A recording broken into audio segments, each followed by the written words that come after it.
महाराष्ट्राची राजधानी मुंबईतील साकीनाका पोलीस ठाण्याचे सहाय्यक पोलीस निरीक्षक आणि चाळीसगाव तालुक्यातील जांभडी गावचे सुपुत्र पंकज परदेशी यांनी एक अभूतपूर्व धडाकेबाज कारवाई करत मुंबईसह कर्नाटकपर्यंत पसरलेल्या अंमली पदार्थ साखळीचा पर्दाफाश केला आहे। एका किरकोळ ड्रग्ज विक्रेत्यापासून ड्रग्ज उत्पादन करणाऱ्या उत्पादकापर्यंतची मोठी साखळी मुंबई पोलिसांनी उद्ध्वस्त केली। पोलिसांनी 8 जणांची धरपकड केली असून कर्नाटक येथील ड्रग्ज फॅक्टरीमधून सुमारे 400 कोटी रुपयांचे अंमली पदार्थ हस्तगत केलेत। पोलीस उपायुक्त दत्ता नलावडे यांनी दिलेल्या माहितीनुसार या मोहिमेची सुरुवात एप्रिलमध्ये झाली।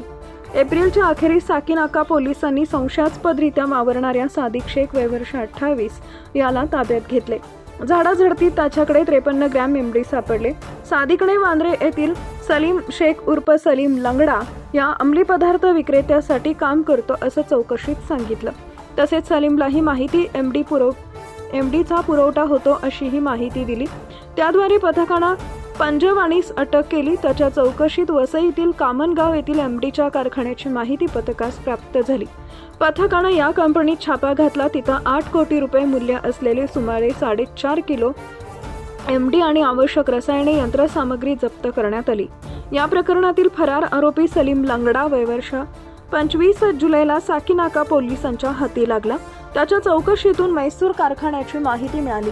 साकीनाका पोलिसांच्या पथकानं येथील कर्नाटकच्या मैसूर इथं पत्र्याच्या शेडमध्ये गॅरेज व्यवसायाआड सुरू असलेल्या कारखान्यावर छापा घातला। या कारवाईत तब्बल 188 किलो एमडीसह एकूण 390 कोटींचा मुद्देमाल जप्त करण्यात आला। या कारवाईत कारखाना चालवणारे आणि अंमली पदार्थांचं उत्पादन घेणारे 4 प्रमुख आरोपी हाती लागले।